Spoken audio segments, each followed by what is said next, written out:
గత అసెంబ్లీ ఎలక్షన్లో కాంగ్రెస్ పార్టీ అనూహ్యంగా వరంగల్ ఉమ్మడి జిల్లా వ్యాప్తంగా అన్ని సీట్లు ఒక కడియం శ్రీహరి స్టేషన్ కనుపడు తప్ప అన్ని సీట్లు తన వశం చేసుకుంది. ఇప్పుడు కడియం శ్రీహరి గారు కూడా కాంగ్రెస్ పార్టీలో చేరడంతో వరంగల్ ఉమ్మడి జిల్లాల వ్యాప్తంగా కాంగ్రెస్ పార్టీ ఎమ్మెల్యేలే ఉన్నారు. మరి అనూహ్యంగా ఇప్పుడు టీఆర్ఎస్ బీజేపీ వాళ్ళు ఒక ఆరోపణ చేస్తున్నారు.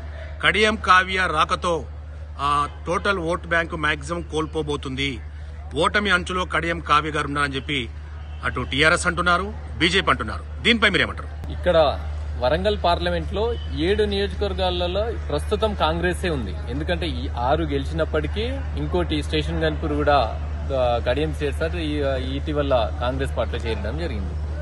7 నియోజకవర్గాల ఎమ్మెల్యేలు కాంగ్రెస్ పార్టీ నుంచి ఉండగా పార్లమెంట్ లో గతంలోనే 1,70,000 మెజార్టీ ఇచ్చారు. పార్లమెంట్ పరిధిలో చూసుకుంటే ఈసారి అంతకు మించి అది 2 లక్షలు దాటబోతుంది మెజార్టీ. కేవలము వాళ్ళ మాటలు వాళ్ళ ఇది చెప్తే అంటే వాళ్ళ మాటలతో ఇది సోషల్ మీడియాలో ప్రచారం చేస్తే వాళ్లకు ఎటువంటి ఓట్ బ్యాంక్ లేదు, బీజేపీకి అసలు ఓట్ బ్యాంకే లేదు వరంగల్ జిల్లా వరంగల్ పార్లమెంట్ లో. ఇంకా బీఆర్ఎస్ పార్టీకి ఓట్ బ్యాంక్ మొత్తం కోల్పోయి తను చాలా లోతులు ఉంది, అది లేసే పరిస్థితి కూడా లేదు. ఈ రోజు బీఆర్ఎస్ పార్టీ లేచే పరిస్థితి కూడా లేదు, ఎక్కడ కనబడతలేదు. ఖచ్చితంగా 2 లక్షల పైచిలుకు ఓట్లతోని కడియం కావ్య గారు గెలుపు లాంఛనం ఇక్కడ.